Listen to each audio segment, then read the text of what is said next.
Welcome to the First 40 Sports Show with the Goon Squad, along with Black Thor, Ice Water, and yours truly, Puma. We're going to talk sports this week.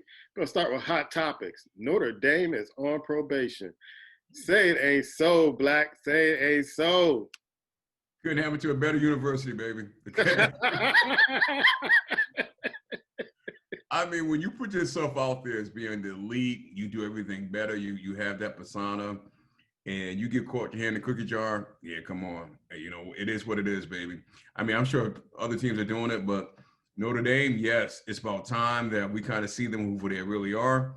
And like I said to you before we got started, brother, there should be, not only it should be basically suspension or a ban them from not being the players for at least 5 more, 10 more years. They get a better team. They get a ban because I'm personally tired of watching them getting their ass kicked. So, yes, please. Couldn't happen to a better university. Well, Ice, it was recruiting violations from the head coach and the assistant coach. And so Notre Dame, I don't know how long they're on probation, but it was announced just maybe an hour ago that they're on probation. Now, I'm questioning, is that the NCAA probation or is that a self-imposed probation? No, it's not a self-imposed. It's a NCAA probation. Wow, that is surprising from the great Notre Dame, but because they don't have to cheat, right? They don't use any proper choices when they're picking their recruits, right? They're above board, and that's why they probably said they've been losing. But anyway, we see that no matter what is going on, they have a problem. I think it really just goes to show you that no matter what the school, and I know I'm about to say some things, so y'all can get ready, because I'm going to just tell y'all the truth. No matter what the school, no matter what level, there's always some shenanigans going on. Not saying everybody cheats, not every athlete cheats, or every athletic director cheats, or every coach cheats, but there's usually some shenanigans going. Somebody get more than somebody should be getting or whatever. And I know I'm telling the secrets, but I'm just saying. So I'm not surprised when I hear stuff like that too. But I think when the perception comes because you receive all of the hype about how elite they are, how to go about the book and to do things the right way, and you come to find out things like this, then everybody's like, oh my God, I'm shocked. Yeah. Like, not Notre Dame. Oh my God. Not Notre Dame. The great Notre Dame. I'm just saying, we need to, it's like anything else. If you put somebody or something too much on a pedestal, sooner or later the balloon's going to pop, going to burst, and then it's going to say, you have to say to yourself, what the hell happened? You lose all your confidence and everything about, just realize people make mistakes, people do simple things, and nobody's should be abstained from doing wrong things. People mess up. My thing is, you were cheating and you still didn't bust a grape in the playoffs. I mean, you're doing it wrong. If you ain't benefiting from cheating, you still ain't doing good. Still getting blasted in the playoffs. But let's go to the next hot topic. Dwayne Haskins is signed by the Pittsburgh Steelers for 1 year, Ice. For 1 year. I can see it on Black's face. I'm going to take him off the camera because he just looked like he got punched in the stomach. You should have saw my face earlier. But Ice, 1 year. Mike Tomlin, they share the same agent. I can see where this happened. They're trying to rescue him for 1 year. Your thoughts? I'm going to just say this. Again, people make mistakes. All the time. Should we make jokes about them, laugh? Sometimes we do. Well, people make mistakes. And then other people say, hey, I think I see something more than the average person does. And if we can take this young man under our wing, get him out of his home environment where he's from, get him away from all that madness, take him up on the hill district. People in Pittsburgh know what I'm talking about. Take him up on the hill and give him understanding, let him know what's going on, and teach him, one, how to be a professional, okay? Two, how to learn behind a quarterback that's been doing it for a long time. Yeah. And then also learn, hopefully, how to win. And I'm not making excuses because it happens. I mean, it's on him. He should have been ready. He should have been, if you're going to leave, you got to get your mind right. You got to be, some people just have to be ready as young people to take on the responsibility. They made you the starting quarterback. You were a big time pick and you let it just kind of fall up away from you. You lost it. Now you get a second chance. So with that being said, why not? Why not? I mean, if here's what I'm gonna say. I'm gonna get off this real quick. Let Black Thor come on in and do what he does. I'm gonna say this real quick. The main thing is with this signing, it must tell you something. And I ain't reading no tarot cards, but they must believe that young man has some talent and is worth the risk of bringing him on. Because it's the Pittsburgh Steelers. We heard all the time about the legacy of about the franchise. They only have so many head coaches. They don't do all that extra, and they don't waste time on junk. So if that's the case, normally, then if they brought him in, not only just brought him in, they signed him. Everybody know the baggage. They signed him. It must be something there. Or they believe it is. Leave it right there. Like, I was expecting the Dallas Cowboys to pick him up. This is the Dallas Cowboy type of player, in the White House, the alleged White House of the Dallas Cowboys. But Black, explain it. Do the Pittsburgh Steelers have a bigger plan here signing this dude? Help me explain this, because they definitely need a quarterback. Help me, Black. Help me with this, man. It's interesting because there's two things that kind of jumped out. You made one thing jump out too. When I first saw it, I was like, ugh. And I was happy in a sense that he did get signed. But when you say that Tomlin, they share the same agent, I go, okay, I can kind of see that. Kudos to Tomlin for getting it done. He's a young man that maybe you bring him under year one, like I said, wing, and kind of help him mature a little bit. But on a second note, as Ice was talking, I'm sitting there thinking, okay, when you look at that Pittsburgh's backup quarterback, is the cat behind Roethlisberger better than him? No. Not really. Not really. Not really. I mean, when you think about it, he's not better. I mean, which would be a no-brainer. So when I start to think about it, okay, if you can get him in and work with him in the offseason, get a vet to kind of work with him in the offseason, tighten him up, and get him ready for preseason or in training camp, it might be a steal. And I know that sounds crazy when I was thinking maybe about a week or 2 weeks ago. But in that sense, it might be a steal, because I thought the brother was going to be done with football. I really did. I didn't think anybody was going to take a shot at him. But I think from that perspective, they may have something. And if it doesn't, I don't know what they sign him, probably not much. So if it doesn't work out, if he acts stupid in the next few months and he can't control himself, you release him, it's no big deal. But I do like the fact that Tomlin, being one of the few minority coaches in this league, reached out to a minority quarterback and probably will shake him up. Tomlin does not spare words for the most part, unless it's been Roethlisberger. Anybody else he talks to, he cuts it. He gives it to you straight. And this is what this young man needs to hear. And he needed to hear it from somebody that looks like him. You need to get your shit together. Excuse my language if the kids are up and watching, paying attention. But you need to get together. I'm going to give you a chance. And so in that sense, I'm going to kind of change my tune a little bit, because I'm hoping that he understand. Like I say, you were drafted in the first round, bro. You wasn't a 5th or 6th round pick. They saw enough in you, the team that took you, to believe you could do something in this league. And you got to get smarter than that. You got to get smarter than that quick. Not even overnight, real quick. So hopefully it works out for him. And if he screws this up, bro, I don't know. I just don't know.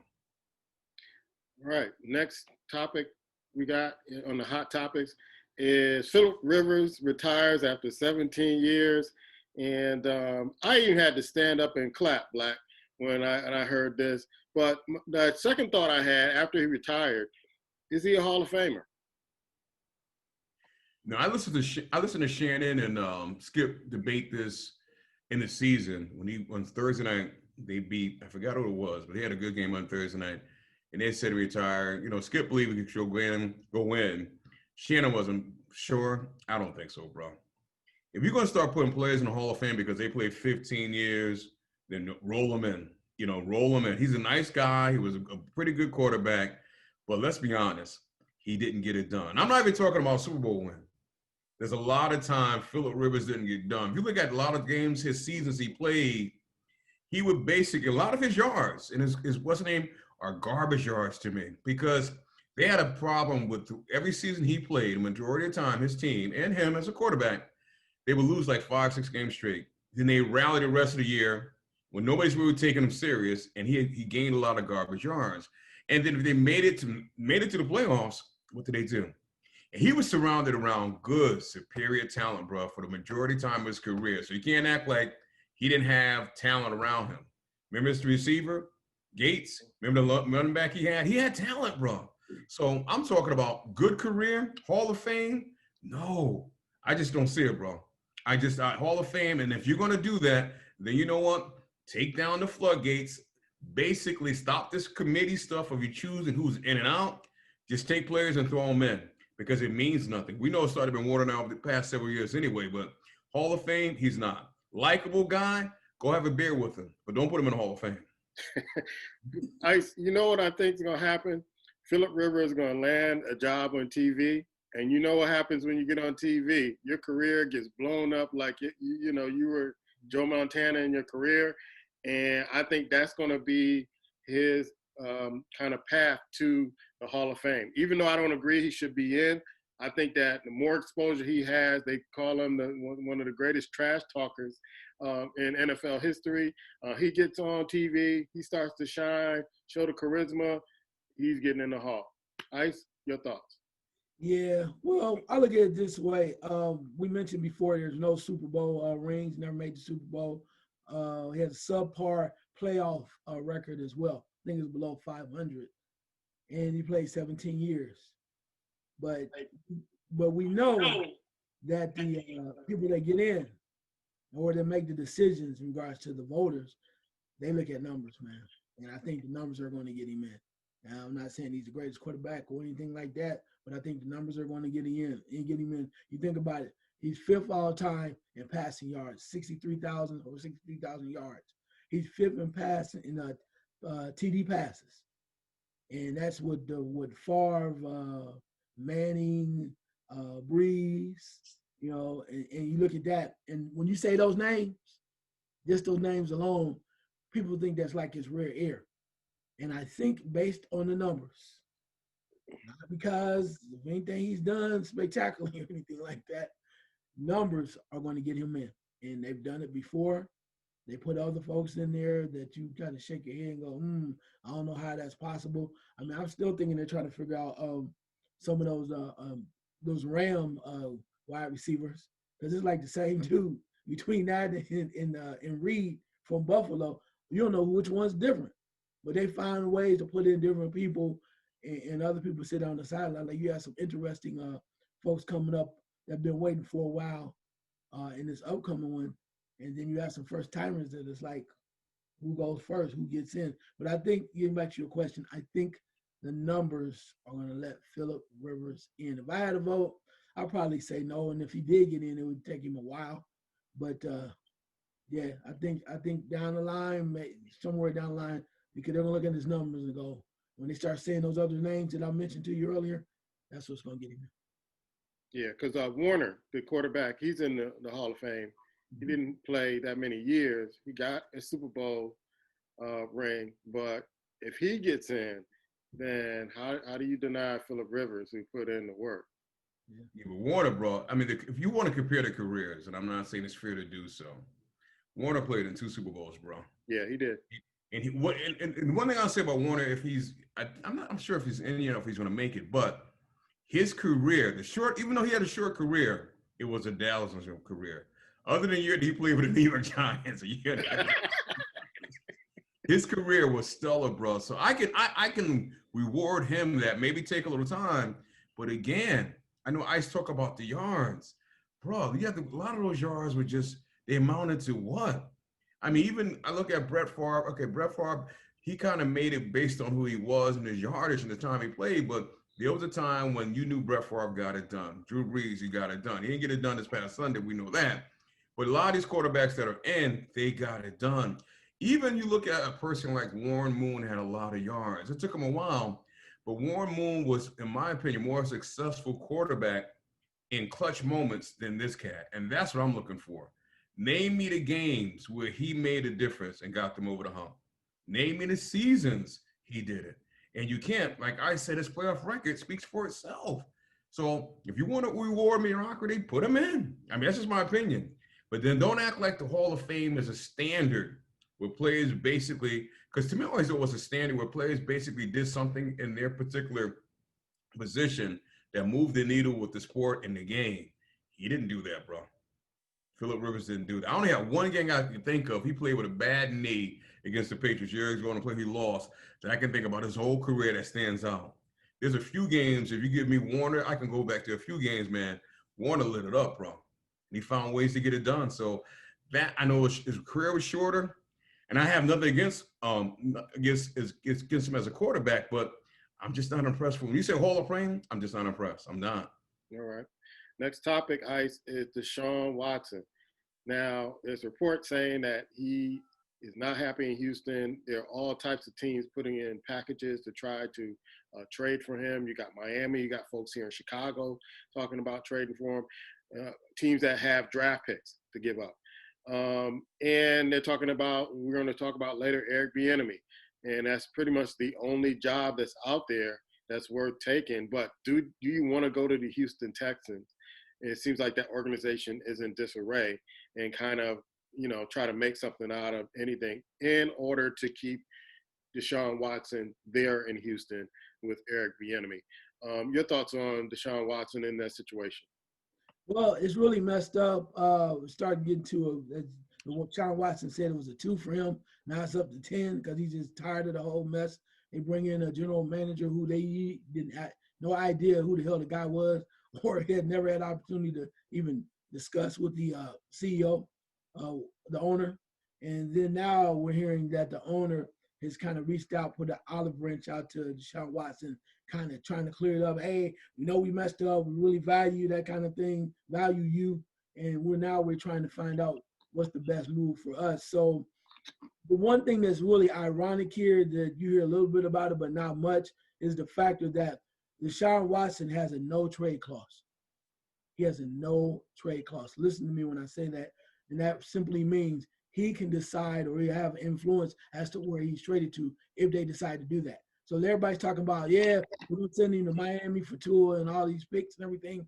He can just say, no, I don't want to go there. He can veto it. Or I want to go to New York. I want to go to the Jets. When you have that kind of power, and you usually don't have that, particularly in pro football, but this guy has a no trade contract. So he can decide or at least have major input as to whether or not he goes over to anywhere else. And I think right now what they have to do, and they don't have to do it, but common sense will tell you, a lot of people don't have common sense even though when they have money. Common sense would tell you that if you want to make Deshaun Watson happy and you want to make this work, and we talk about this later on, you got to hire Eric Bieniemy. You just do. You do. You have to hire him because you silence all of that. And right now, everything's going around that they are the last player in the game. All you have to do is simply wait till the playoffs, let it play itself out, stay in contact with Bieniemy, and that's your guy, go for it. But I wouldn't be doing any extra talking about who else. Talk to Marvin Lewis. You talk to all the African-American coaches that are available that's still alive. They brought them in. Marvin Lewis. I even heard Leslie Frazier's up. They like him a lot. Mm-hmm. So right now, if I'm Deshaun Watson, I don't really have nothing else to say. But if I'm the CEO, president of the Houston Texans, I'm chilling out right now. I'm waiting, and I got to go get my guy. I've got to go get my guy because number one, my quarterback, he is their future. If you trade him for make a move before you make a hit, before you hire a coach, you trade into Miami, you're not getting anybody worthwhile. I'm telling you, you cannot do that because now you have Tua, you're starting all over again, and who really wants to do that with the coaches that remain out there? I know Bieniemy doesn't want to do that. He's not that desperate. Hell, he'll wait another year. He's been waiting this long. Yeah, Black. I'm sitting here watching Deshaun Watson, and I'm thinking of James Harden. The guy got a big bank account. He ain't happy, and the team got to do something soon to make him happy, or they got to move him along. What are your thoughts? Houston is really messed this one up. I know a couple of weeks ago, everybody was like, well, they owe him the right to talk to him. I don't even know if it came down to me for that in a sense where you put together a team to basically vent out potential general managers. And then you allow the guy, the president or vice president of the team, to scrap everything they came up with and hire a no-name from the Patriots. So to me, it's like he said, it's Patriot Central. You just got rid of a Patriot guy that was there a while ago, your general manager, head coach, that basically you saw him dismantle this team. So I was listening to some ex-players, Andre Johnson and Familiar, I mean, basically, and he said, which is so true, and I never thought about this, the Texans has a way of ruining players that play in that organization. Think about the first quarterback they draft, they couldn't protect. Look, Andre Johnson, ruining careers, baby. When he said that, I was like, you know what? You got to go, bro. He's right. Because even if Eric Bieniemy comes there now, you don't have a team. Who are you throwing the ball to? Who's running the ball? Who's tackling? So for the next several years, whatever happens, you're not winning.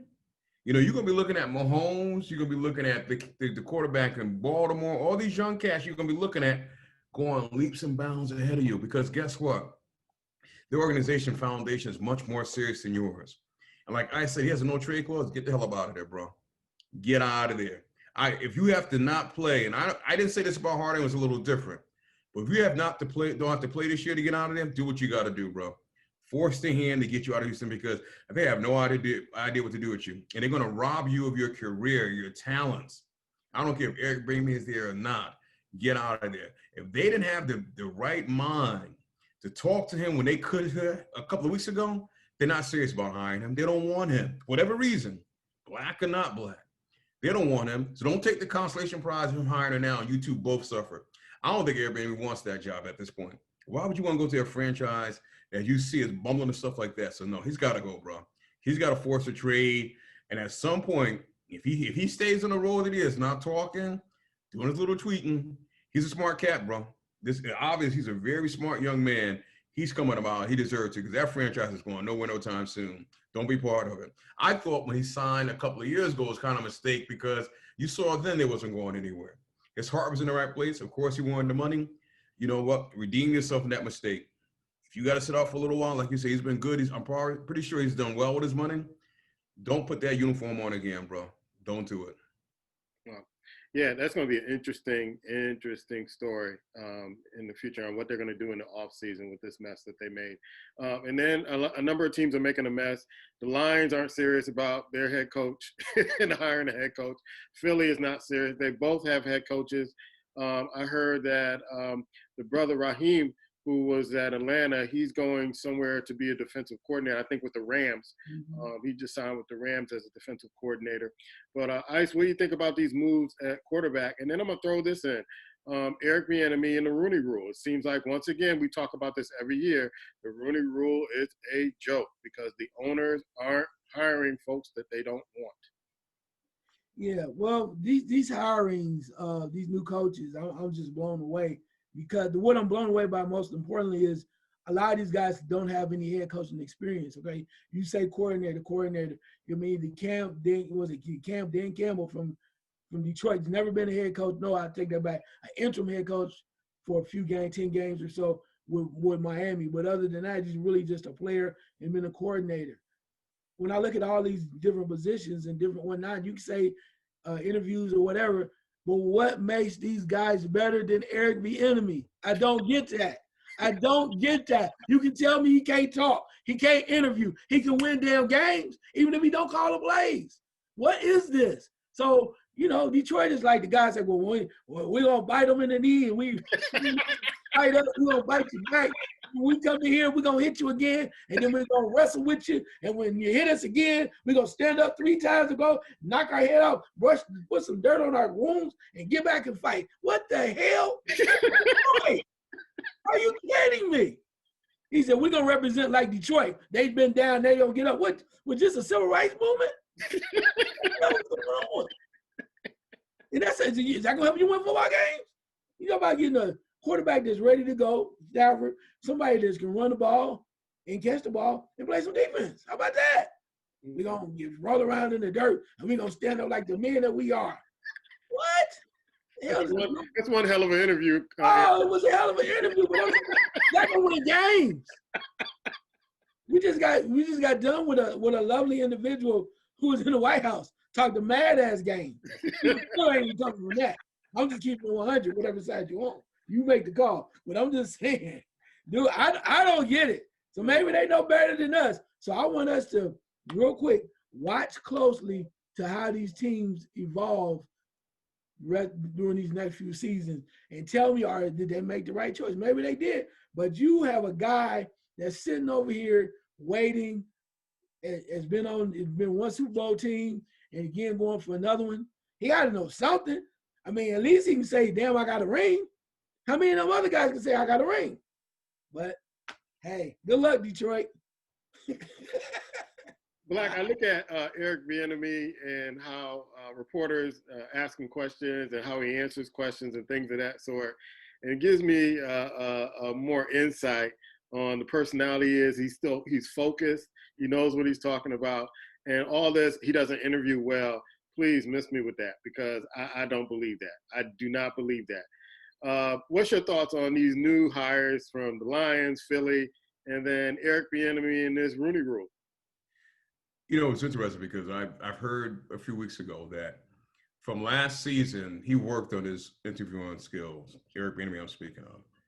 So when you sent me the tape earlier, you sent me a footage of the new coach that was speaking about do whatever, they're going to knock him down. I thought that was a coach that the Eagles hired. I did. I wasn't. And then I realized that was Campbell from New Orleans. I don't know how the guy has a job in the NFL, period. Because to me, he seemed like he just came out of the bar. I'm being honest with you. Like now, with that being said, you sent me a tape of Eric Bieniemy, and maybe the first year, the second year, he didn't interview well. Okay, I'll even roll with that. But the little clip that the guy asked him, the way he conducted himself, I'm sitting there saying, it's not even possible. It's not possible. And here's what I'm thinking, man. As you know, here's what I would like to see happen. And I think because the NFL players don't obviously give a damn. There's nobody speaking up from NFL players. No one, man. No one. They're doing the same thing they were with Kaepernick.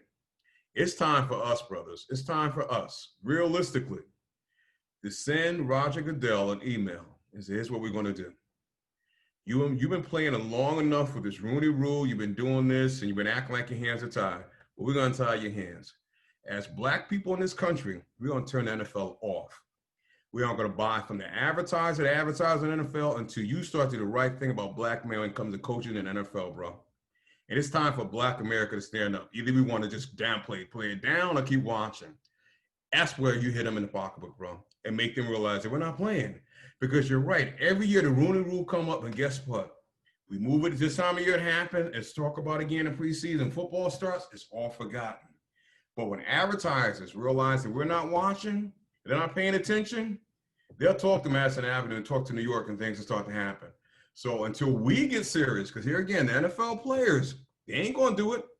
Let's turn our TVs off and make sure whatever advertiser in the NFL, we ain't got to watch the game with the advertisers. We stop buying stuff from their products. We stop shopping with them, whatever it is. If Target's on, we don't go to Target. When they realize we pulling out and it's not going to happen, things will start to change. But until we're ready to do that, why are we talking about it, bro? Because there ain't nowhere in the world. You have Detroit Lions. I applaud them behind the general manager, Brad Holmes and general manager. I applaud them for that. But you have that Eagle as a head coach of your team? I mean, an idiot. You got to be, that's a disgrace, bro. To think that there were 6, 7 jobs open and Eric Bieniemy couldn't even get a second interview. Not even a second interview he could have got on any of those. And like I said, he has a ring. He's in a position to get another ring. And you know another guy that should be got an interview in this time around? How about Brad Leftwich in Tampa Bay? Mm-hmm. Is Tom Brady calling the fucking calls too? Realistically. So you mean to tell me you have these guys in prominent positions, they can't even get a fucking phone call? I'm sorry, bro. I'm ready to turn them off. I'm just ready to turn them off. I just is. Stop the hoopla, and that's what we should be thinking about. We should make sure we circulate this, get this on social media, and next year, black out the NFL, bro. Black out their advertisers. Stop wearing these damn jerseys. Stop wearing these damn football caps. We're done. When they see that, because we spend a lot of money when it comes down to the NFL. Don't go to the games. Don't be in the stands. Watch what happens. So until we're ready to do that, I'm tired of talking about it because it's the same thing every year. And to me, it's the poster child now, bro. There's no way. That reporter is basically saying to him and trying to get his response, how do you feel? You have to feel a certain way. I love the way he responded to it. There's no way. You had a guy that's been an assistant basically 1 year. How's the head coach? How? 1 year. And don't get me wrong, the Buffalo Bills assistant coordinator that's probably going to be the head coach of the Chargers, he worked his way up through the ranks. If he gets the job, more power to you, bro. I'm not going to knock you out. But here's a man that can't get a second interview. And Marvin Lewis, Leslie Fridges, stop being coons and going in and playing the rule, bro. They don't want to hire you, especially you, Marvin Lewis. They rather drink their own piss, Marvin Lewis, than hire you. Let's be honest, bro. And you run around trying to get a job. They don't want you. Stop it. So my thing is, unless we address this seriously and stop watching, why are we talking about it? And I know that's the hardcore what we do at this show, but there's a bigger thing we should be doing, bro. Because we're kind of supporting the NFL, what they're doing by watching.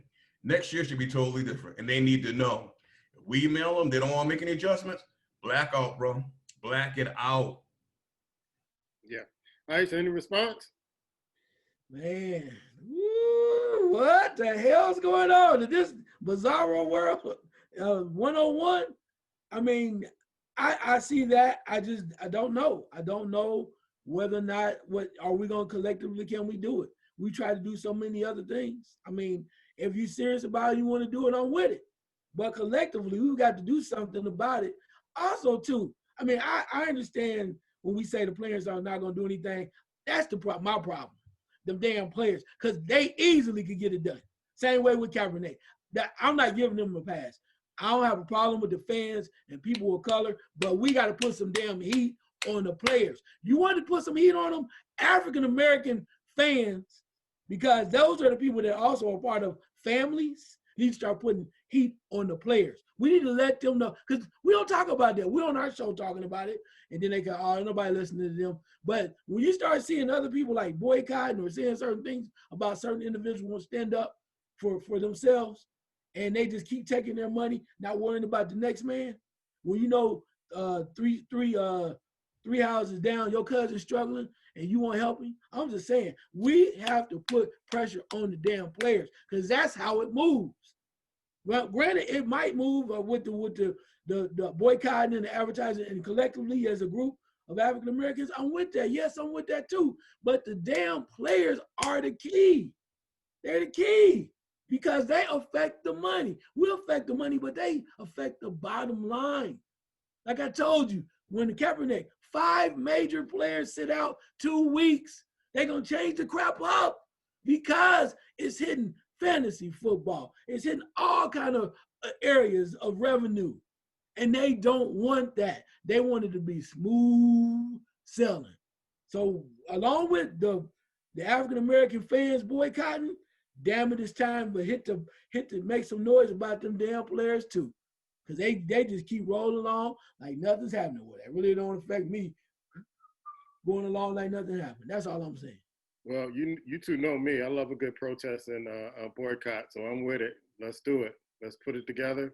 Let's send it off, and let's send this and blast this everywhere, because, again, Black and Ice, you both said it. We do this every year. It's like this. Every year we've been on the air, we've talked about this story, and it doesn't get any better.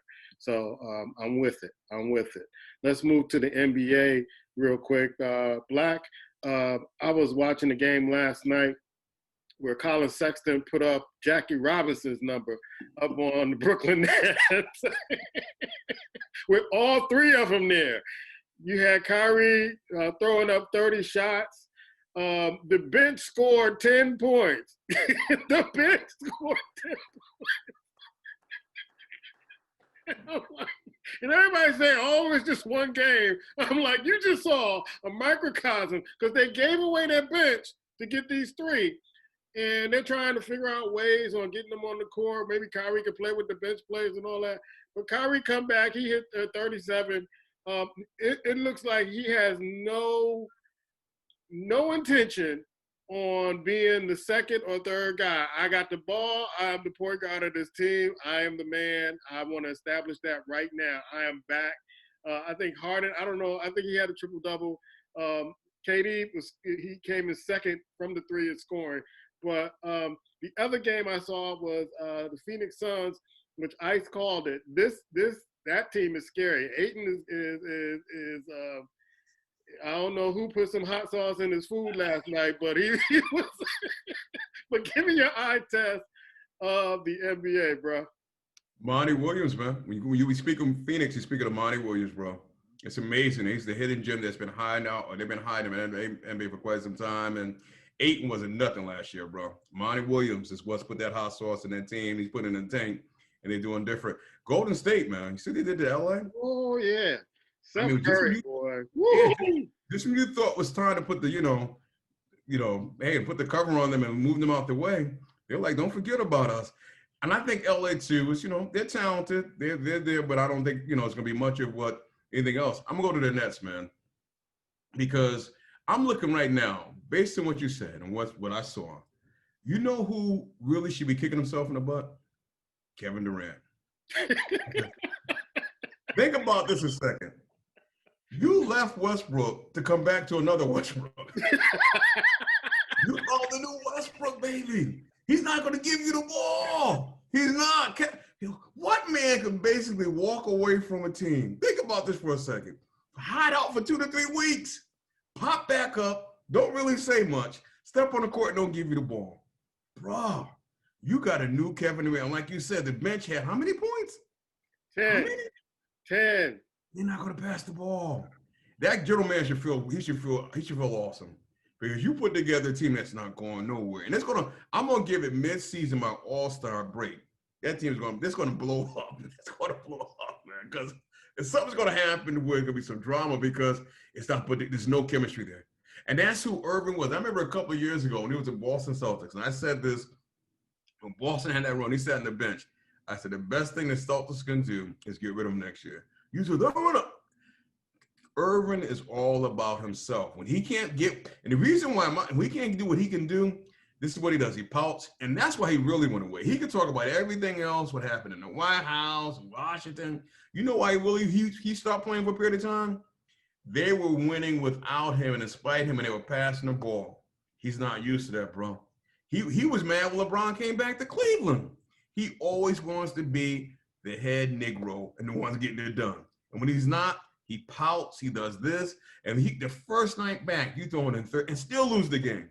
But he's one of those, if I got 37 ones, I don't mind. I got mine. Yes, it's going to be a beautiful thing, bro. Beautiful thing. How about those Knicks? Even though I didn't watch, did they beat the Celtics by 30? Yeah, but Tatum wasn't playing. I'm just asking. Kimba just came back, Oh. I know I'm a little bit warm and fuzzy too, but you gotta look at it. Boston didn't have their full team, so okay, I said, okay, wow, they beat them by what? I'm like, oh, and then I looked at the box score and like, okay, Tatum wasn't playing. They might have took a night off. Let's not get so excited. Spike Lee, you still can't use this elevator. I love that though. I love that. Go to the entrance, damn it. I don't care what you're paying. A little short sell. Go to the entrance, man. Gotta go to the other entrance. How about do a good movie for every now and then? I ain't giving you eye test on the NBA, man. Wow, first of all, so I guess we're pulling out the Knicks jerseys out of the mud ball. No, baby. They're moving. They're going that way. I'm still wearing my Cowboys jersey. At least Cowboys won a couple championships with the Knicks. What, 69? Anyway, but we'll move on. But 73. Oh, that's right. Willis Reed. My bad. Dave the Butcher. You're right. I'm sorry. My bad. I went back too far. I got kind of caught up in that civil rights era. 73. You're correct. Anyway, but let's start with the Brooklyn team. So, granted, yeah, I get that. I watched the game last night too. I watched the double overtime. I said Cleveland was gonna blow it, but Sexton was out of his mind, especially that last quarter. He hitting threes from the parking lot, and it reminded me of World Be Free. I was like, damn, was that World Be Free? He was just launching. He was coming down, what? And he was on. So, and they won. And yeah, Kyrie, 37 points, Durant 38. James Harden had a triple-double, and they lost. I mean, granted. So as much as we want to throw dirt on them, I'm not throwing dirt on them just yet. Because one, I don't think the East is that good. I said that from the beginning. I don't think the East is that good. I don't think it's going to take a lot to win the East. Are they going to figure it out? I'm not sure. It is clear James Harden is the third option. I said that from the beginning. I said he's going to have to learn how to be a guy that's not going to take all the shots.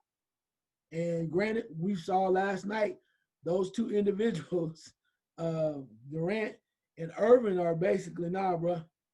If you're trying to help us win, you can come on and play, but you're not. We let you shoot.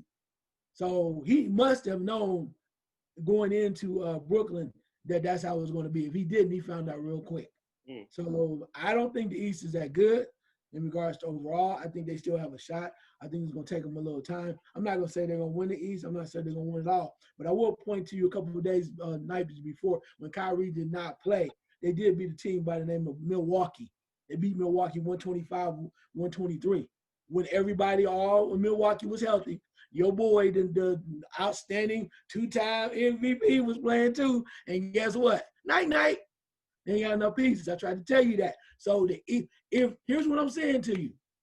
It takes a lot of dog, it takes a lot of resilience, and it takes great chemistry and effort to make this happen. Now you have another Holiday over there, over in Milwaukee. You got Middleton. I don't think they still have enough. The Sixers are up and down, even though they're leading right now. Doc Rivers has them kind of play a little bit. I don't think it takes a lot. And I think that when you have the Brooklyn players, they'll have enough if they play the way they want to. I'm not saying they're going to win it all, but I do not think it's going to take that much to win the East. Boston, when you look at it the same way, Boston, Kemba Walker has to play. Right now, everybody tell me how great he is. But when he gets hot in the kitchen, everybody's talking about the stuff. When you get in the playoffs, he's not been there. He's not been there, and that's the problem. People need to see that. He's a great player. But when it's tight, we talk about other players all the time. But when it's tight, he is not showing that yet. Again, the East, I don't really see it like that. All I'm going to say, too, when you look at the West, quiet but said we making jokes and everything. Nobody talk about them Clippers. That's all right. Leave them over there and make them the joke. But when you look at the standings, they're right there with the Lakers. I'm trying to tell you, just be very careful. Be very careful. You don't know what's going on. Utah is playing decent basketball as well. It's wide open. And Golden State is finding a way, because you know why? Golden State comes in every night. They play hard with what they have. They have a good coach. And they developing the young fellow that's going to be all right and make some things happen. And last but not least, as I get off of this, that Phoenix team don't look so damn bad. When you take that pressure off that young boy Ayton and let him just be like the third piece, though he don't feel too much pressure because you gave him a bunch of money where he can just come in and play ball. See, that's what I said all along. Monty Williams is a great basketball mind. And you bring guys in now, and you have guys that can play the game and understand it the way it's supposed to be played. And a guy like Monty Williams, players want to play for. He's kind of no nonsense, straight up and down. He just wants to win. And he said, look, we can play with anybody. We have, we know where our point guard is, veteran point guard, quality number 2 scorer, got a decent big man, and we got some other pieces around it. And all we got to do is play a little defense. Dude, we were 8-0 in the bubble. We 8-0 in the bubble. We just didn't have what it took we didn't do the job previously. So I love this time right now, because with all the stuff we said earlier, I think you can just throw it up in the air, man. Yeah. And as much as they talk about the Lakers, I don't think they're hungry anymore. So I think it's wide open. I love it personally. I'm not going to say, this team's a favorite, this, that, and another. I think it's so wide open. I think it's going to come down to that DLWG and who's healthy. You got to have that dog in you. If you really want to play, that's what it's going to come down to. Well, the response I'll give you for the Clippers are going to go as far as Paul George is going to go. And I don't know about Paul George. Keith, I don't know he's going to show up. But anyway, I'm loving what Draymond Green is doing with Wiseman. I don't know if you guys been watching the tape. He is coaching up Wiseman. He's going to be a problem. Wiseman is going to be a problem. And every chance he gets on the court, off the court, Draymond Green is in that young brother's ear saying, okay, this is what you need to do. This is what it was one clip where I think Mark Gasol was guarding Wiseman, and he was open but wasn't looking for the ball.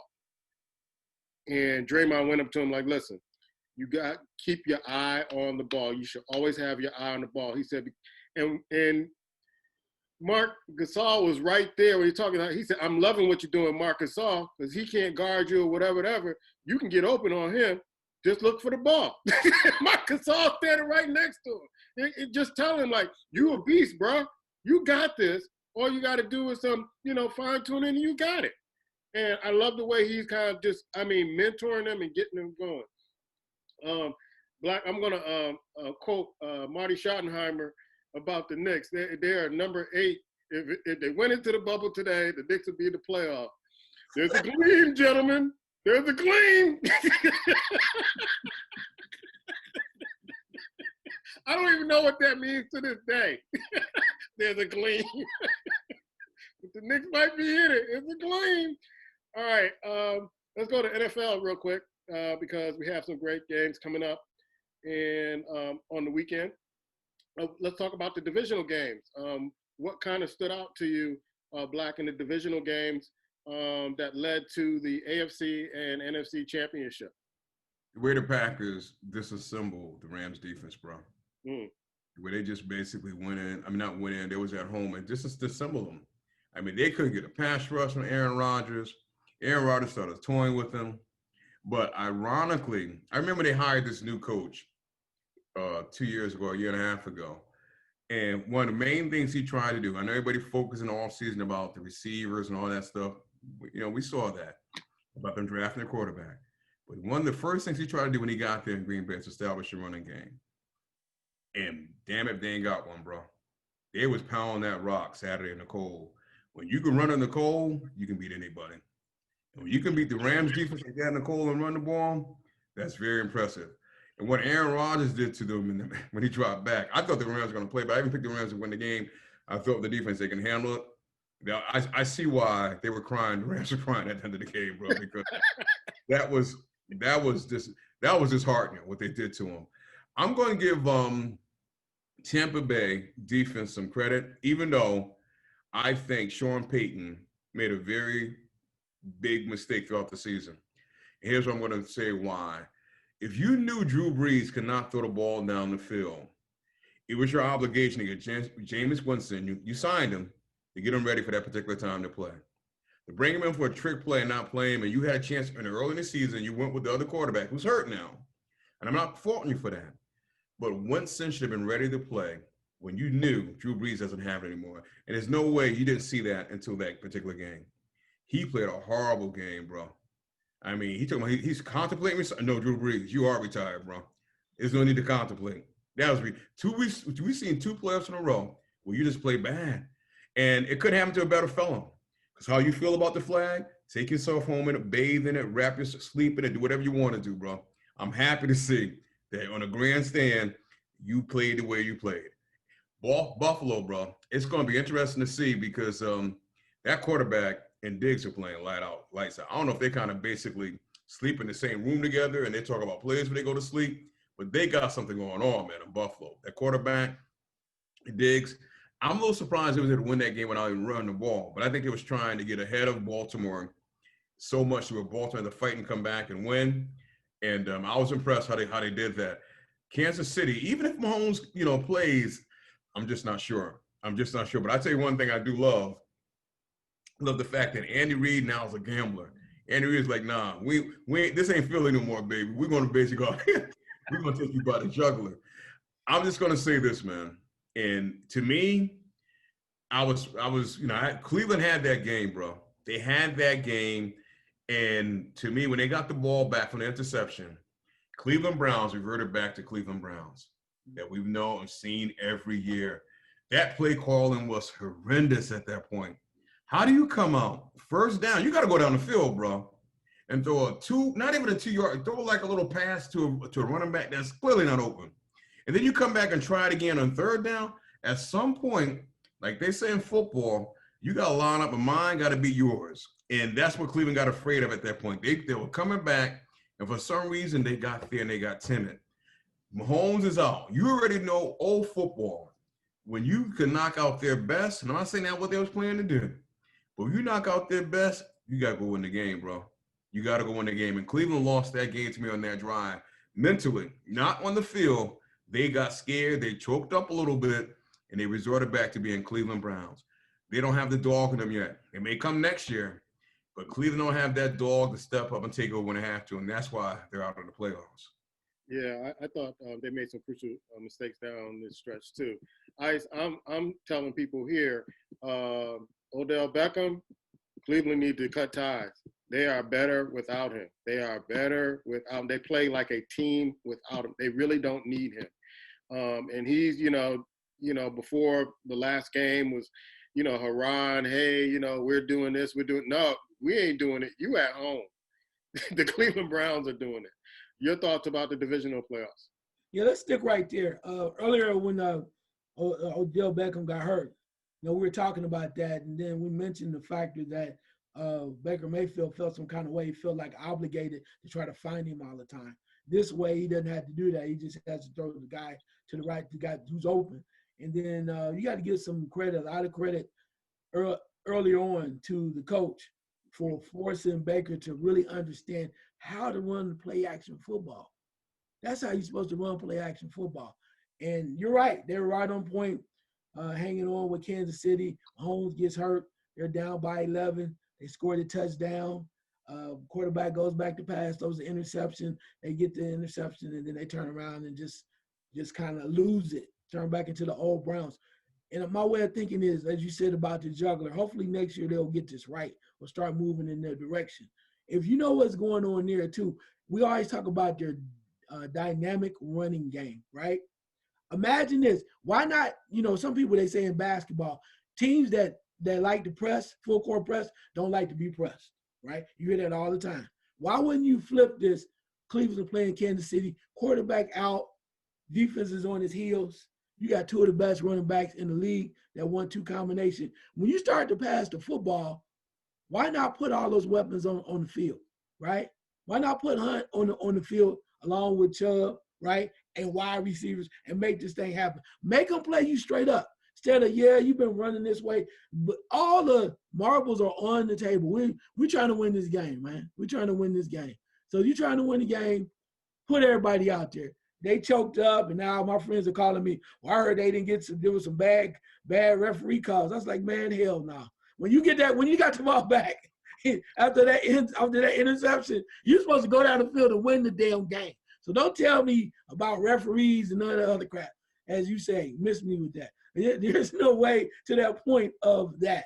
So, hey, Cleveland, hell of an effort.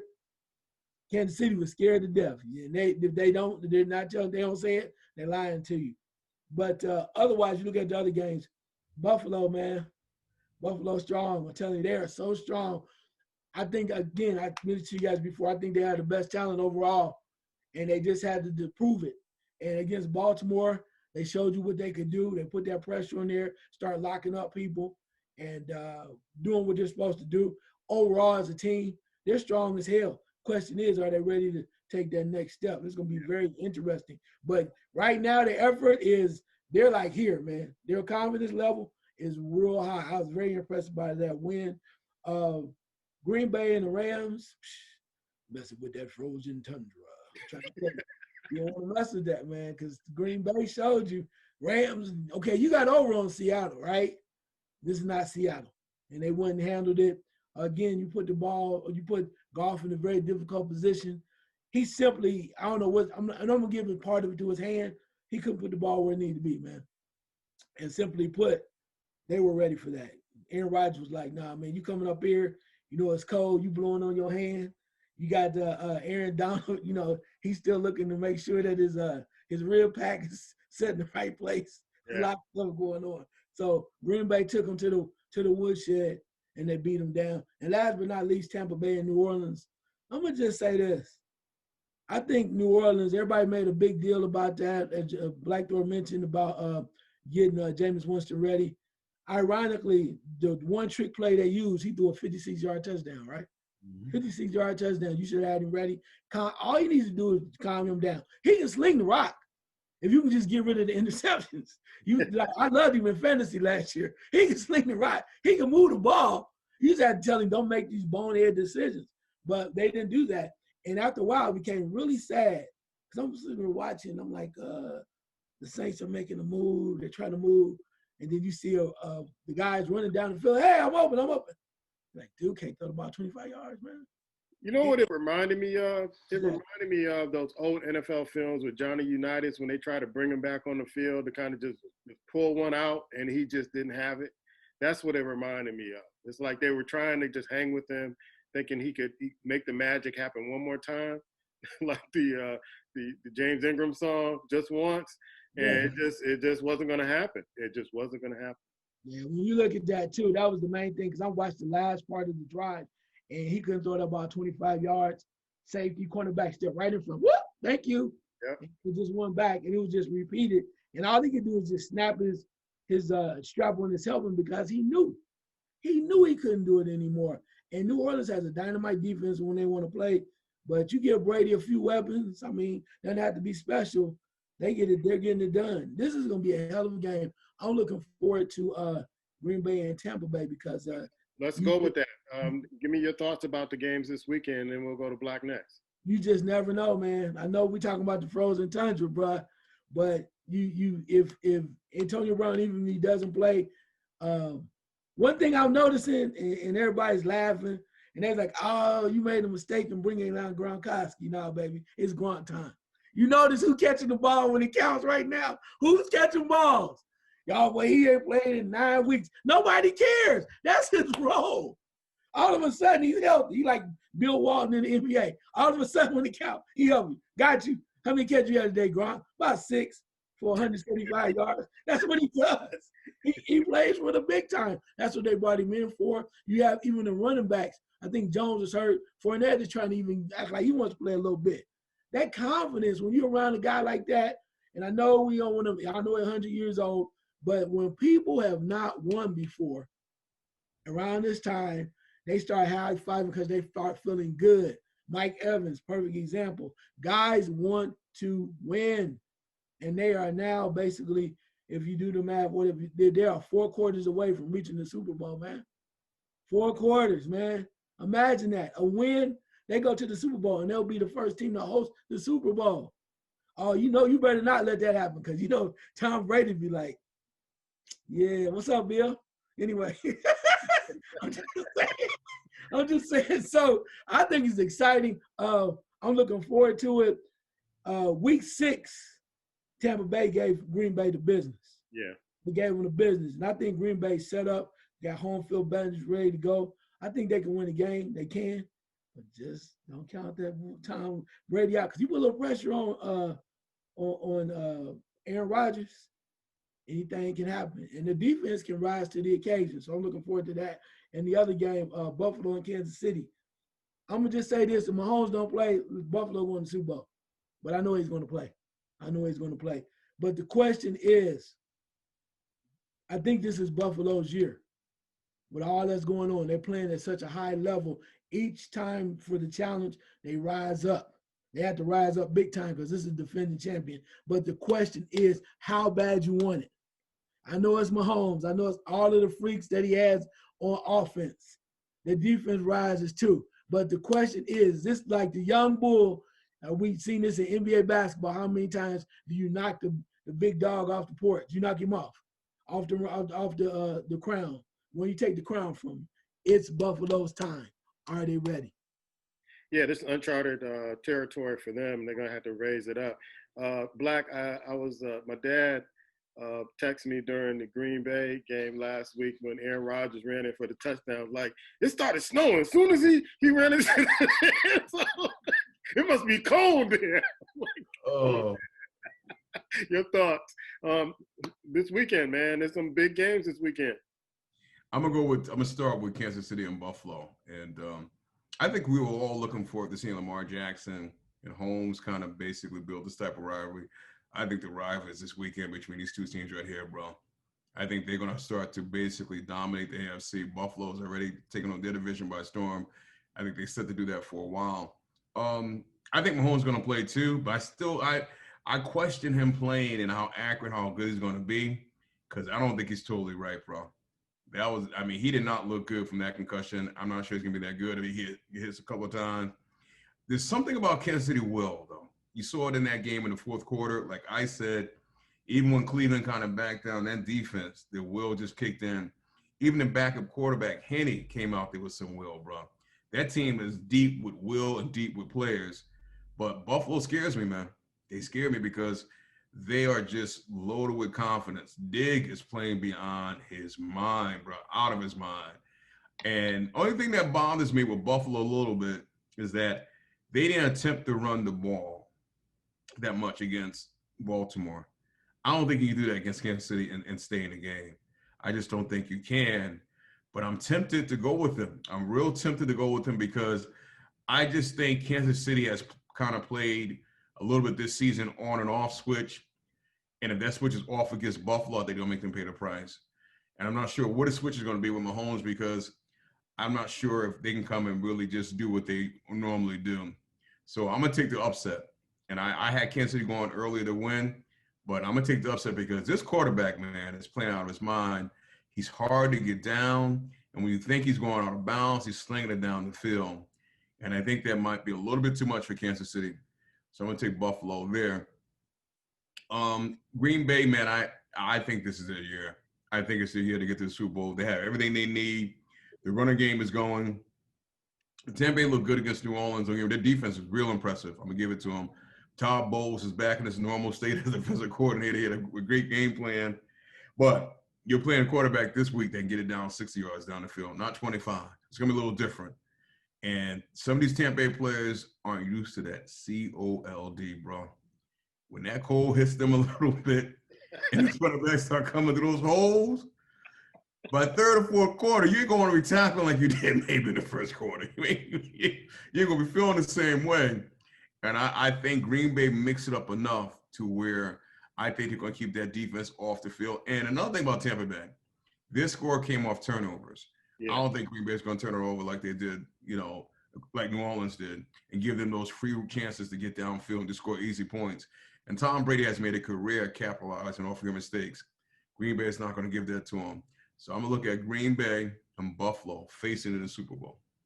Yeah, old and cold don't go together. So it's I know it's supposed to be 5 degrees, like wind chill factor here in Chicago. I know it's much colder in Wisconsin.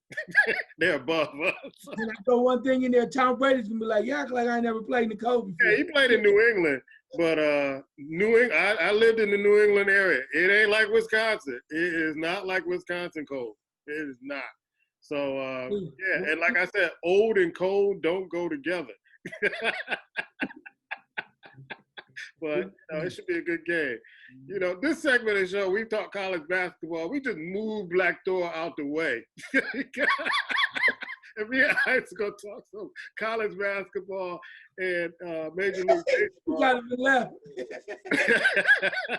But the Blue Bloods, man, first time in a long time, the Blue Bloods, I'm talking about Duke, North Carolina, and Kentucky, are not ranked in the top 25. I remember saying that earlier this year that these 3 teams should not be in the top 25.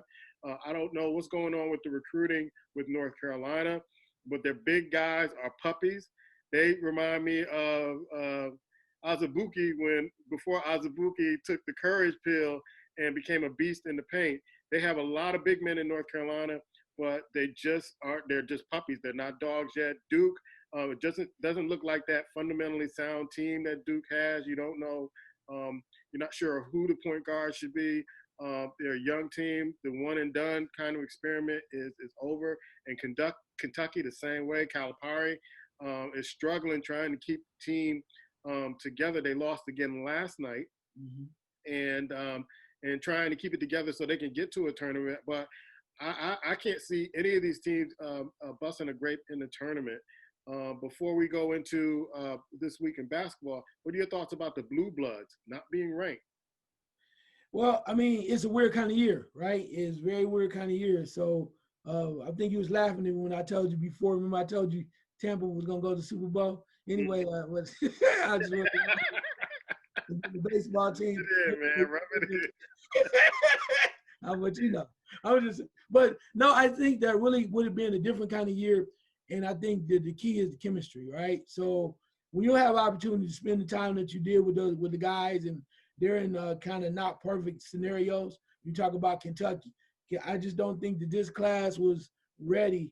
As much hype as they received, they received some hype, but it wasn't like his quality, top-notch players that he normally gets. They were Some of them were top 10, but they want them guys that are just ready to go right now. In fact, you might see a lot of them guys come back because of the factor he might kick them out because of the factor that this is a throwaway year anyway, right? It doesn't really count as far as the eligibility is concerned. So I see that there, and he's going to keep playing through them and being hard on them. North Carolina and Duke, it's awful funny, though, that all of a sudden they may not be playing, especially with Duke. They may not be playing at the level everybody thinks they should. Then all of a sudden they start laxing the rules about, well, I'm gonna let them go home for Christmas and all this. Come on, man. I mean, when you're not the top dog. You're not sitting on the top of the throne. You're not the king. So now you're gonna just start saying, well, I don't know what I can do with them. But it's a different season. These three programs are not on top, and they're not in the top 25. And maybe it's time for some new blood coming up. We talk about Baylor, we talk about Gonzaga, talk about Iowa. There's a lot of teams out there playing. We thought it was Tennessee till they got blasted the other night. Mm-hmm. So, but there's a lot of good teams out there. Again, this parity is up and down. It makes you wonder how it's going out, but I love it from the standpoint of the parity. So yeah, I think they'll be all right. And if they don't make it or they don't do well in the season, then you know what they'll do? They'll just put an asterisk on and go, COVID. That's how they do it. Yeah, pretty much. They can blame it on COVID. I'm looking at the top 25. Gonzaga is still hanging on to that number one spot, followed by Baylor. I was watching Baylor last week in a kind of a tough game. Their star player didn't score until maybe 5-6 minutes left in the game, but he was doing everything else to keep his team afloat to get that win. Watch Villanova beat Seton Hall. Seton Hall was giving them everything they could give. I was playing Indiana tonight. Texas, I know I was pumping up Texas last week, and they dropped to, and so they dropped down to number 5 in the rankings. Tennessee moved up number 4 spots in the ranking, and Michigan, we were pumping them up last week, and they dropped the game. And they got blown out in that game, I believe. And they're going to be playing tomorrow night against Purdue, but they're still at number 7. Houston is a team that I don't think a lot of people have seen, but they're a pretty good team. They move up 3 spots to the number 8. I'm trying to figure out what's happening with Kansas because they dropped 3 spots down to number 9. Wisconsin drops 1 spot to number 10, along with Creighton, who drops 3 spots. Texas Tech, it seems to be everybody's darling with the point guard on that team. They move up 3 spots to number 12. And Virginia out of the ACC, they were really kind of hanging on trying to get in the top 25. They move up 5 spots to number 13. You got West Virginia. Ohio State moves up 6 spots at 11 and 4. They're going to be playing Wisconsin on Saturday. Virginia Tech's number 16. Minnesota with that big win, I believe, over Michigan. They move up 6 spots. Alabama moves up 8 spots. Missouri drops down 2. Clemson, which I thought was a tough team, but they're hanging on to that number 20 spot. They move down 8 spots. Oregon's making their move out of the Pac-12 at number 21. Illinois is kind of like that. You're wondering, to me, I'm wondering, because I watched the Illinois-Ohio State game, which Illinois team is going to show up. You have the Illinois team that's very aggressive. Then you have the Illinois team that, is like, okay, what's wrong with them? Why are they so lethargic? They're at 22. They moved down 8 spots. Their game got postponed against Michigan State, who is, by the way, not in the top 25 also. Then you have Connecticut. They seem to have a good team with Coach Hurley over there. Watch them play against St. John's, and they're playing really well. They're going to be playing Creighton on Saturday. UCLA, who would have thunk it, out of the Pac-12. They cracked the top 25. They move up 3 spots to 24. And then St. Louis, haven't had a chance to watch St. Louis. They've been in the top 25, but I really haven't talked about them because I really haven't seen them. But they moved down because UCLA moved up. They're going to be playing St. Bonaventure, and UCLA is going to be they're playing right now against Cal. So your eye test on some of the games or players in college basketball. A lot going on, a lot of parity, particularly in the Big Ten. You don't know what the hell is going on. It's up and down every week. You got, Wisconsin's really good. Then they lose. Minnesota does some things, blows out Michigan. Then Minnesota lose by however. Then they'll come back and they'll blow out Ohio State.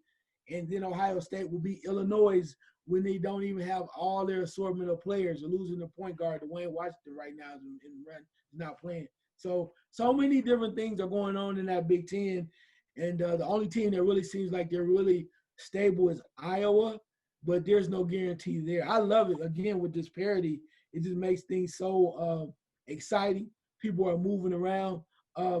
Again, the top dogs are Baylor, Gonzaga, making it happen. I'm going to give UCLA their love. That's amazing, that they found with my little Mick Cronin over there. Yeah, I know how you feel about that coach. Yeah, but I got to give them some credit because what I find ironic is like they're doing with Michigan. Why is it taking the voters so long to put UCLA up there? I think they've only lost one game. Yeah. And then now they're finally all of a sudden evolving up. It must mean 2 games, okay. But it must mean that the voters really don't feel that comfortable with them being up in there for some reason or another. But it is all coming together. I think you're going to have a lot of teams, surprise teams coming up. Another team you want to watch out for, because they play hell of a defense if they make it in the tournament, which I think they will, is you don't want to play West Virginia. You do not want to play West Virginia. West Virginia, as I call them.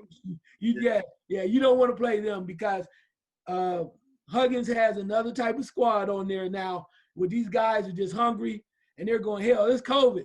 Anything can happen. We might win it. You play for 5 good games of defense, we might win the tournament. So with the craziness and whatnot, West Virginia is very good. The other teams that go up and down, they're very solid. But you mentioned about Creighton, even Louisville was trying to make a little run too. It is so bonkers right now. You look at Xavier, another team. We're usually looking for Butler. Butler's not having a great year this year, but you look at Xavier was having a nice little run. Again, like I said, the only 2 teams that I see that really are making it happen, I mentioned to you before, Baylor and Gonzaga. But these other conferences, it's wide open. And old Mac McClung, the Georgetown transfer, is playing his butt off in Texas Tech. Yeah. So and he hitting big boy shots now. Hitting shots that matter at the end, hitting game winners. I said, okay, Mac. I wanted to ask you this about him. Do you think he's a little bit of a gun? Because sometimes he'll just come down the court and he'll just throw it up. Come on, man. I mean, what? Did you see his high school highlight tapes? Yeah, I know. Yeah, he was a gun at Georgetown. I was like, I got a white point guard. Shoot the rock, baby. Then the transfer, he said he won't be part of a team. Really? You shoot the rock. I mean, but as a coach, you got to love him. Because he's one of those guys that when he's on, you love him. He scares the hell out of you sometimes when he comes down and pulls. But as a coach, you want him on your squad. So, yeah, he's a gun. Everybody knows that, but it's okay. Are you serious? Yeah. They're saying that there's a possibility of Kurt Schilling that may not be able to vote in. He may be the only one there, or there may not be anybody because they're not messing around with Barry Bonds and Roger Clemens another year. So it may not have – nobody gets in this year maybe. Here's what I'm saying to you. They did it with the Boxing Hall of Fame, right? They're delaying it a year so they can get everybody ready for next year. Baseball, really, they had a good postseason, but they barely made it. It's like they're rushing everything. If you don't have somebody to put in legitimately, wait another year. Who's it going to hurt? Nobody's coming anyway. Yeah. Seriously, everything's going to be virtual. So it's like, okay, Kurt Schilling, thank you. He gives us a little concession speech on the monitor. The same way with the NFL draft. There's so much going on, man, with this COVID. If you don't have it right, why do it? Yeah. I mean, seriously, why even do it? Then maybe you can get it right. Do it the right way. Maybe Barry Bonds might get a vote or two, maybe, but do it the right way and come back correct. All right. Some of the major developments in baseball, bro. Man, you just look at all of the what I find interesting more than anything is the Nationals are secretly trying to store some people. They picking up pitchers from the Cubs. They're picking up a lot of people from the what we call the trash heap. stuff that people discard. They don't really want them anymore. And then all of a sudden, come on over to Washington, come over to Washington. So they got these guys that are coming in that are making things happen. And quietly but surely, watch out for Washington, what they do coming up. And then, of course, we talked about Lindor and Lindor going over to the Mets. And that was crazy. But then again, too, we need to talk about the general manager that got let go over with the Mets. Which is really crazy from the standpoint of with the pictures and whatnot. So I'm still blown away by that. I don't understand that. You are the guy that's coming in to change New York Met baseball around. Now we find out you over chasing women around and showing them things in photos. And then you got to resign. I'm sorry. Damn, bro. Come on, man. Okay, look, let me just say this real quick. I'm going to get off this, and I'm going to let you take care of the rest of the baseball report. Gentlemen, men, black men, white men, purple men, green men, whatever color you are, when you're in a situation, don't take pictures of your thing and put it out on the internet, man. Somebody gonna see it. What the hell's wrong with y'all? They're doing it. They want somebody to see. I mean, just say it. You can't do that. Damn. Everybody, okay, how much money you got? You can't take pictures of your thing and don't think somebody gonna see it. Come on, man. Now you're gonna mess up your whole damn career. Everybody's excited about this dude in New York turning things around. They was excited. You got one of the best players in all of baseball. Everything was right. And then here come the lady. Check out. Remember this one? Remember this?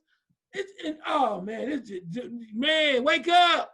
Use your brain, bruh. And then if you are gonna do it, get your burner phone. No, I'm just playing. Don't do it at all. Well, we already started. Why you mad, son? Black, you got another one? Yeah, man. It's I'm just wondering when ESPN is gonna get off Tiger Woods' jock, baby. He's got a surgery. When they gonna pull plug on Stephen A? You see the new? I can't do it. Go ahead, Black. I'm gonna be quiet and get a drink. I can't do that, man. It's like, let me go to Tiger Woods first, because Stephen A right now, for the most part, if you think about this, I'm gonna get Stephen A real quick. I was surprised they let Trey Wingo go, bro. I'll be honest with you. I didn't see that coming. I'm like, he did everything for that network. And you let Trey Wingo go? You keep that buffoon? I don't know who's running ESPN. I don't know, but somebody in that top office, Stephen A got pictures on somebody. Or my thing. Mickey Mouse is up there running because I don't understand it. I don't understand it. You let some decent talent go, and you were yelling and screaming and got him. Okay. Back to Tiger Woods. How you put out what type of year it's gonna be for Tiger? Tiger Woods had a year in 5, 6, 7 years, and he got operation. You got to get off Tiger Woods. You got to. I know you want him to be the savior for golf, but he can't do that anymore. Let Tiger Woods go raise his kids, ESPN. He doesn't have it no more. Okay, we can stop. I don't want to go on your website or your app and see him anymore. I just don't want to see it. Until Tiger Woods wins something again, can we just not even say his name? Wow. Ice, you got another one, man? I know you sent me the one on Stephen A and Little Stephen A. I would just say this, bro. I didn't know he became a comedian, bro. I didn't know the dude was a comedian. I didn't know he told jokes for a living. And when I saw that come up, I was like, I looked and I had to go back and look again. I said, that's a Little Stephen A. It's kind of like Big Penny, Little Penny. I'm sitting there going, like, man, what the heck? I said, it's on ESPN Plus, which means I will never watch it. Yeah. We're not buying ESPN Plus, ESPN. Yeah. Maybe they put that on to give him reason. They weren't telling you wanted to try something new out, so they put on ESPN Plus so nobody would see it. It's kind of like The Zone. Nobody can see it, so you put it on the channel. Nobody watches. I don't understand it. I mean, hey, that's what you want to do. It's almost like he's trying to resort back to where he was before when he first came out here at his own show. And now you're doing what he's doing. Little Stephen A, he's doing puppet tricks. I don't know what the hell. He's giving love advice, love doctor. I said, we need to have you on the show because he's missing out. I said, what the hell, love advice? I didn't know you had a girlfriend. Anyway, but don't just. I'm just like, oh, what y'all doing? I mean, what? They're so enamored with this dude, and I'm not hating because you can make it, man. You can get the money. I'm not hating. I'm not hating. If you can get paid and they want to pay you and they think you all that, I mean, then they give you a radio show. That didn't work again. You start getting tired. I'm not pressing you, bro. If you can make your money, make your money. Don't mean I had to watch you. Because I'm sitting there going like, Really? what the heck? Yeah, I'm sitting there going like, I'm just blown away. Blown away. I Think about all the talent they have lost, man, or let go in the past several years. Michael Smith, Jamil Hill, Trey. I mean, just think about serious talent that there's only two people at that station that they hang on and they glue themselves to. The guy in the morning and the Get Up Mike and basically Stephen A. Smith. That's it. And Sage Steele. Yeah. For whatever reason, Sage Steele. I mean, she's another one. It's like, what? I mean, I don't get it. Yeah. I mean, the ratings can't be good at ESPN. It's no one in the world telling me people tune in and watch that before they with them. You can't. But they, for some reason, like the flagship, change it from ESPN to Stephen. Just do it, bro. Because I don't get it. I just don't understand why they so. I don't get it. I know you want a personality, but he's ridiculous. I haven't met a person yet that likes that dude, man. I haven't met. I mean, I talked to a lot of people about sports. I mean, they know I do the show. They want to talk sports. I haven't met a person yet that could stand sitting watching them for more than 2 minutes. I haven't met it. And maybe this is a genius move by ESPN because people like to kind of people who they hate, they kind of pay attention to, like Muhammad Ali, his fascination with Gorgeous George, and how, you're going to come anyway, whether you love me or hate me kind of thing. But I don't see that with him. No, I haven't met too many people. I know the people who work with him maybe like him and maybe hold him in high esteem. I haven't met like the lay person. I remember these are people. I remember going. I think I said this on the show one time. I remember going through a grocery store and two guys were stocking up groceries and they were talking about how much they hated Stephen A. And like, why is he on ESPN? I didn't even know these guys, and they were talking about it. So it's maybe they got something. Maybe they're reading some report we ain't reading about this dude, but he seems to have them by the short and curlies. And he can pretty much do whatever he wants on that show. When they have him talking about UFC, the NBA, UFC, I turn every time I see him. Like, I don't even want to hear him. And boxing, because you have no idea. You know nothing about boxing. You obviously don't know anything about the NBA or in the NFL. I mean, every time you pick, if we pick the same team, I'm going with the other team because I know you. When has he been right about it? Unless it's the Cowboys in the last game of the season. Everybody know that.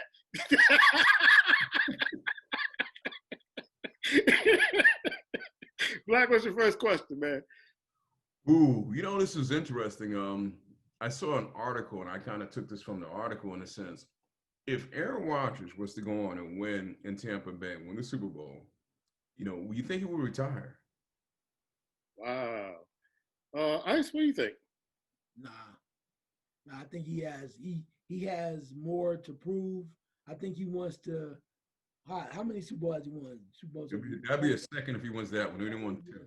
I think he wants to he puts his name up there one more time. 3 would be nice because now he comes in that conversation. The other thing too is, even though he won't say it, don't tell nobody I told you this, but I think he want to be just a little bit better than Brett Favre. I'm just saying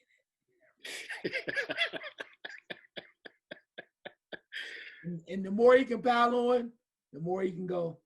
Who's the greatest Green Bay quarterback besides Bart Starr ever? Aaron Rodgers. Yeah, because they both won one Super Bowl. Yeah. Aaron Rodgers is probably my favorite quarterback in the NBA. One of my favorite quarterbacks in the NFL. I'm sorry. I just can't see him just retiring if he wins this one because it's almost like he's gotten new life in this offense and with this coach. Him and McCarthy had this disconnect that I see he has more connection with this particular coach and it's almost like he found new life with this particular coach and these particular players. But if he did, I wouldn't be surprised if he walked away, but I don't think he will. Black? I would be surprised if he did. I would be, but I think realistically he should if he does.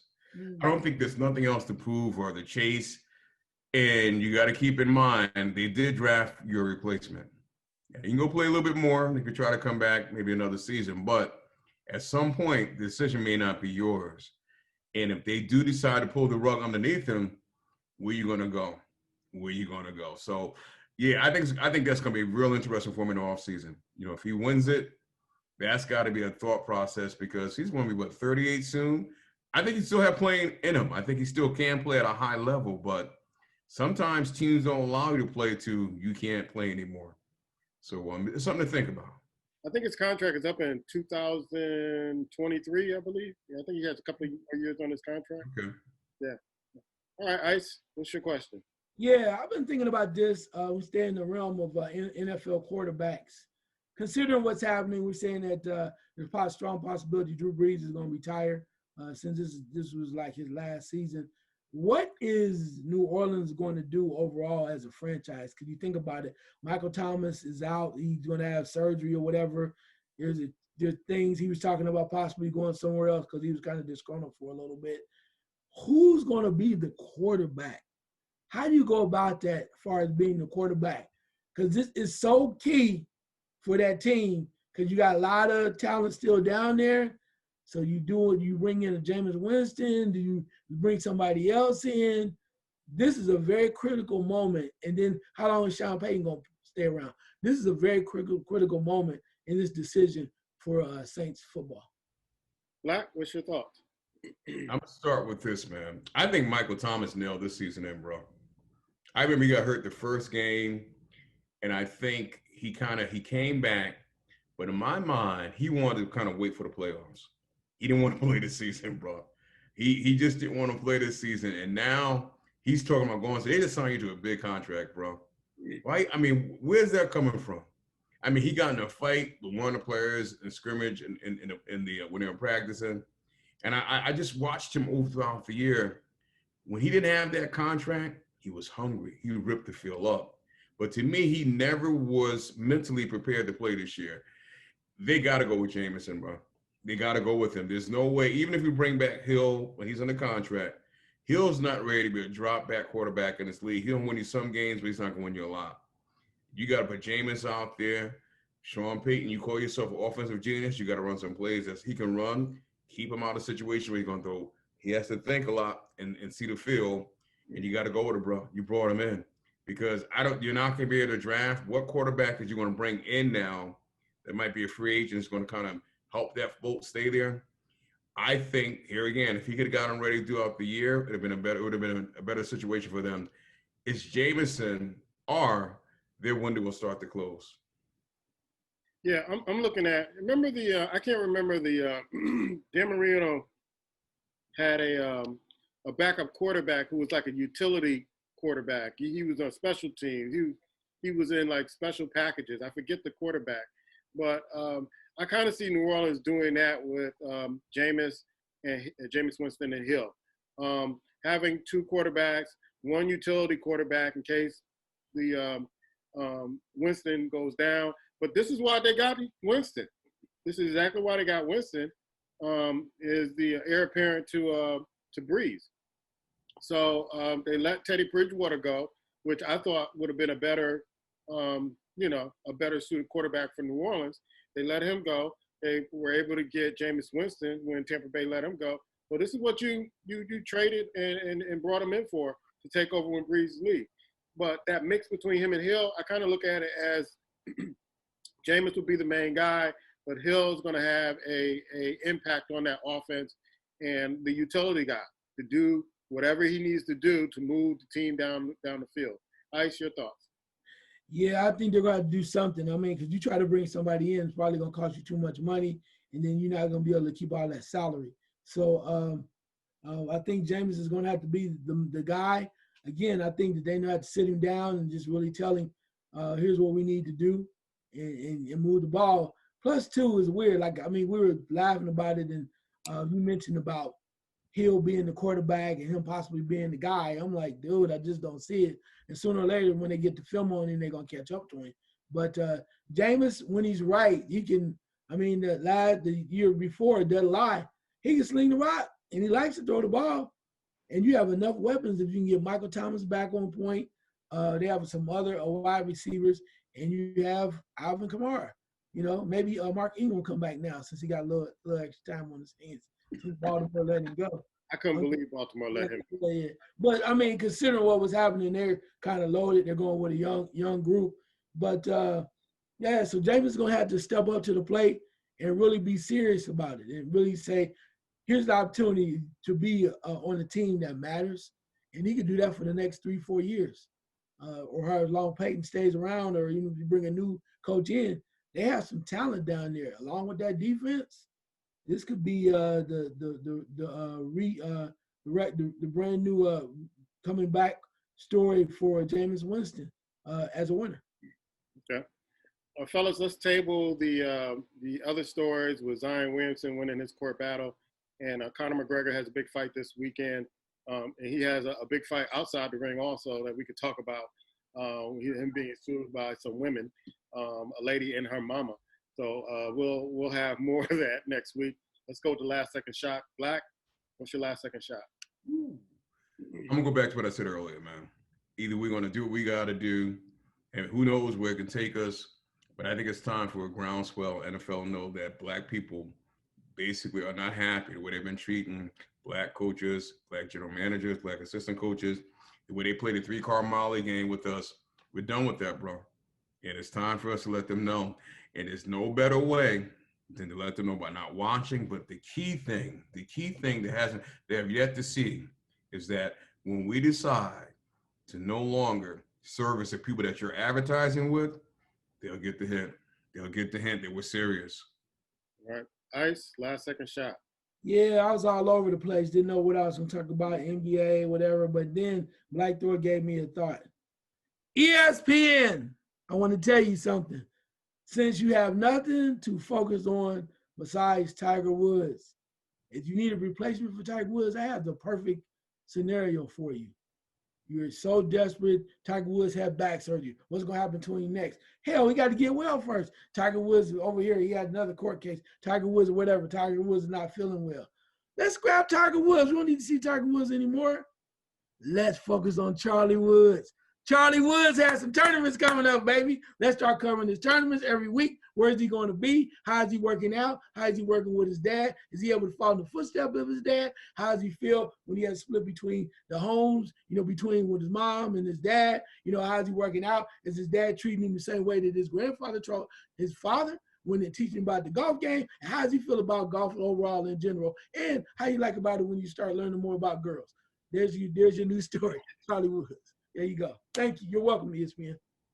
All right, my last second shot is to Black and Ice. The March Madness tourney dates are out. It's happening in March. They're taking a page from the NFL. We're doing this. We're having March Madness. That's domestic over here. You were the one to say when we weren't having it. You was the one throwing venom on it. My goodness, man. You two don't really realize how much not having March Madness hurt me last year. That's one event. The Black Jay Billis, baby. Season has really been watered down. I don't pay attention to that. But March Madness is like the best tournament ever. It's the best tournament ever. One game, you don't make it, that's it. You're out. It's like, single elimination. I love it. So when they didn't have it, oh, man, I was like, what am I going to do now? Because I allotted all this time, screw up a quarantine. Where's the basketball? So it hurt. So if they can pull it off, fine. If some unseen, unfortunate thing happened, they can't have it again.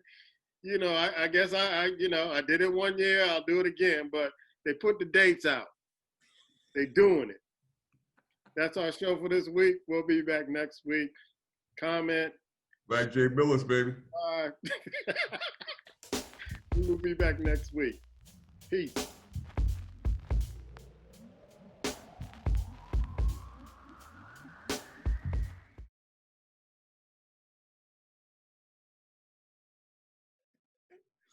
I'm thinking with this boycott thing too, man. I was saying that, to Puma earlier, man. If we get this out there, push this, makes this some noise, this can generate us some exposure on all levels, bro. Yeah. All levels. We work this on social media, work this out there, keep working and keep pumping it. So you might take a life of its own. You're talking about just hitting the advertisers, saying we're not buying your.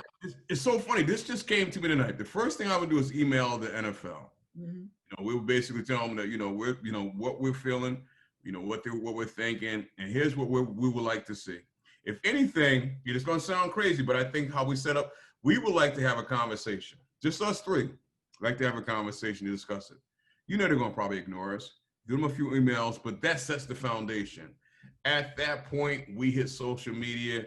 We get people talking about it. We do something. And if we can find a way at some point to get some exposure, even locally, what we plan on doing, what we like to do, what like to happen, if we can pick up a snowball a little bit, bro, you know what it can turn into?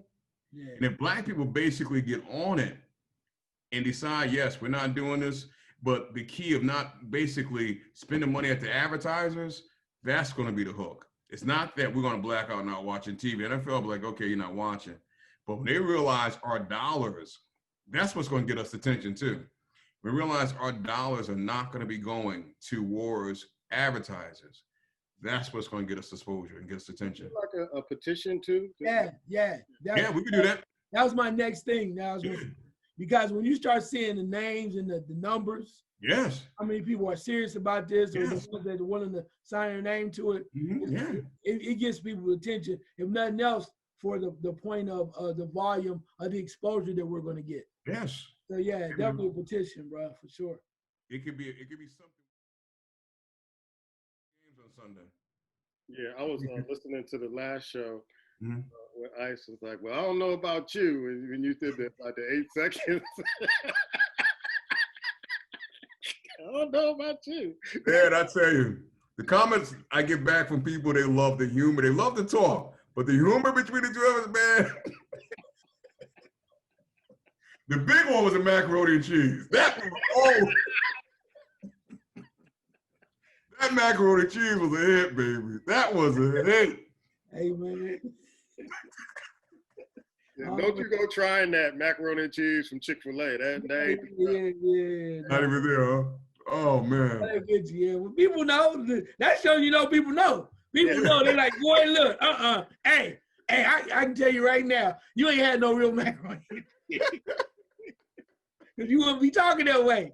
Oh. Like, that's what they tell you. They know. I mean, like you said, people thought it's hilarious because it's the truth. Yes, they know. When you take real good macaroni and cheese, yeah.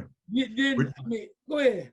But another thing I noticed too, man, that when we're talking, and you would think some of the things I'm getting feedback from, you would think that women are listening and getting pissed off. Their eyes are being opening, bro. Really? Yeah, they're listening and going like, damn, I didn't know it was like that. And that right there blows me away. That's blowing me away, man. It's because, they're not used to hearing us or men just speak and say, you know what, this is what it is. You know what I mean? So they're listening. I got sisters that are basically listening, sharing other ones like, you know what, you all need to listen to this. So, hey, man, we're getting it done, gentlemen. We're getting it done. Good. Yeah. That's what it's all about, man. Yeah. Putting it out there, really is for the people. I mean, we come, because, in the beginning, I was like, shit, I'm going to be on there about 2 weeks. No, I told D, I said, yo, man, I'm going to do this about 2 weeks. Then he going to get a replacement. And then we can give it back. And every time I see the time coming, I was like, okay. I guess I'm part of it now.